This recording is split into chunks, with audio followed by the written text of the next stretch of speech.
এটা কোন ধরনের ফাইজলামি রে ভাই, এরকম একটি পোস্ট করেছেন পিনাকি ভট্টাচার্য। তিনি বলেছেন যে আওয়ামী লীগ সরকার যে কাজটি করেনি, নতুন সরকার গঠন করার সঙ্গে সঙ্গে আমার সাথে কেন এই কাজটি করা হলো। আপনারা জানেন যে social media active Pinaki Bhattacharya. Awami League সরকার পতনের পিছনে পিনাকি ভট্টাচার্যের একটি বড় অবদান রয়েছে। ফ্যাসিবাদ সরকার, এই ফ্যাসিবাদ সরকার তিনি যেভাবে দেশের উপর মানুষের উপর নির্যাতন করেছিলেন তার বিভিন্ন চিত্র একের পর এক পিনাকি ভট্টাচার্য তার সোশ্যাল মিডিয়ার মাধ্যমে মানুষের মাঝে তুলে ধরেছেন। পিনাকি ভট্টাচার্য এদেশের মানুষের মধ্যমণি হয়েছিলেন।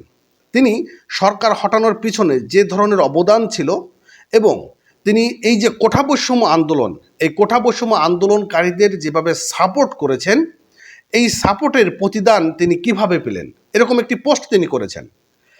পিনাকি ভট্টাচার্য তিনি সোশ্যাল মিডিয়াগুলোতে বেশ সরগম ছিলেন এবং তিনি সরকার বিরোধী যেভাবে একের পর এক কার্যকলাপ চালিয়ে গিয়েছেন, তিনি হঠাৎ করেই এরকম একটি দুঃখজনক পোস্ট কেন করলেন এবং এই পোস্টটি তিনি তার ভেরিফাইড ফেসবুক পেজে পোস্ট করেছেন। এখানে বলেছে যে ভাই, এটা কোন ধরনের ফাইজলামি রে ভাই, আমার ভিডিও সাইবার সিকিউরিটি অ্যাক্টের দোহাই দিয়ে এই সরকার বন্ধ করে দেয়, এর রিয়্যাক্ট কি দেখেন, সাবোটার করতেছেন কিভাবে। এখন আমি সরকারের দৃষ্টি আকর্ষণ করছি, কোন ভিডিও ব্লক করছেন কি মেল পাইছি তা জানতে পারলাম। হাসিনা সরকার ব্লক করে নাই আমার ভিডিও, আর এই সরকার করলো, বড়ই দুঃখজনক একটি ব্যাপার। তিনি এরকম একটি পোস্ট তার ভেরিফাইড পেজে পোস্ট করেছেন।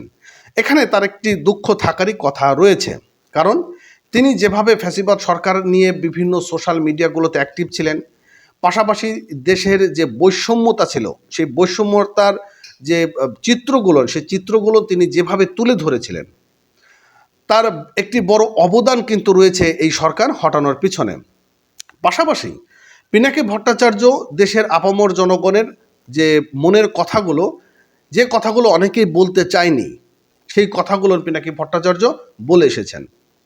হঠাৎ করে পিনাকি ভট্টাচার্যের সঙ্গে কেন এই কাজটি করলো, এর পিছনে মূলত কী কারণ ছিল, তিনি কোন ভিডিওটি করার কারণে তার এই ভিডিওটি রিমুভ করা হলো।